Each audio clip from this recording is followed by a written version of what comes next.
Good morning, boys and girls. Today is Friday, March 27th, 2020. I hope you're having a great day so far. Today we're focusing on Chapter 9, Lesson 8. I want to thank you for all the students who are submitting their work through Class Dojo. For those of you that haven't sent work, please make sure you take a picture of it and just attach it and send it to me through Class Dojo. All right, I'm going to pause the camera and we'll get on to our lesson. All right, today's lesson objective, students will analyze data on line plots. Let's look at a question. What is the purpose of line plots? Line plots show how often a certain result occurs. So looking at our data today,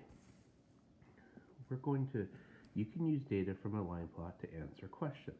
This line plot shows the number of students in each class at school.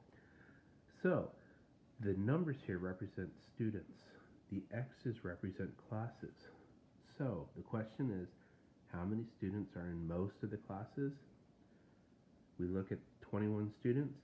21 students are in 4 classes. So this is what we're asked to find today, is the 21. So now let's look at the other one here. How many students have 2 hats? So we're looking at our line plot. These represent the hats. The X's represent students. So how many students have 2 hats? 1, 2, 3, 4, 5, 6.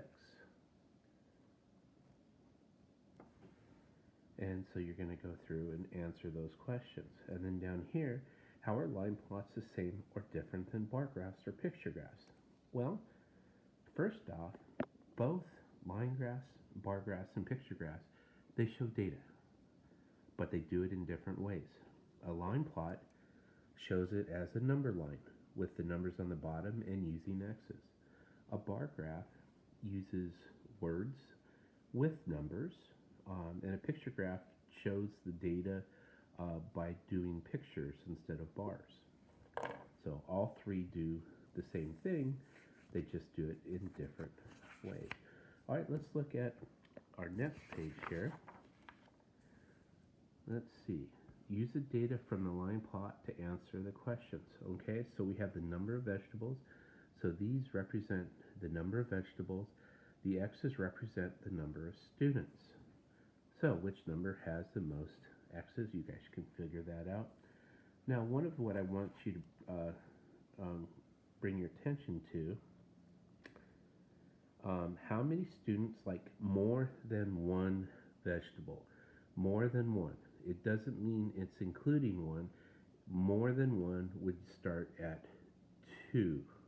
So you'd start at 2 and you'd go 3, 4, and 5. So you wouldn't count the vegetables for number 1. Let's look at the last page here. On the last page, the top one, this represents the number of bears.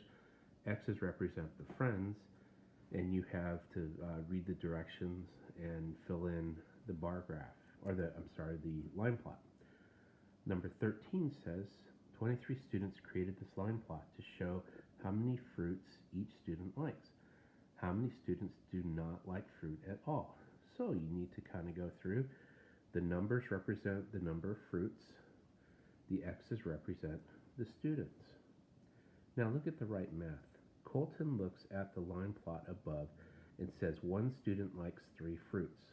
Tell why he is wrong.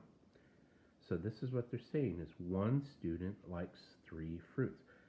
Where did Colton make his mistake? Make sure you're looking at what these numbers represent. These numbers represent the fruits, and the X's represent students. All right, I'm going to pause it momentarily. All right. Well, that's it for Chapter 9, Lesson 8. If you have any questions whatsoever, please send me a question. Send me your questions through Dojo, and I'll get back with you and answer your questions. I hope you have a wonderful weekend. Next week, we'll have, on Monday, we'll have a little bit of review, and then we'll start Chapter 10. And so I hope you have a wonderful weekend. All right, take care. Bye.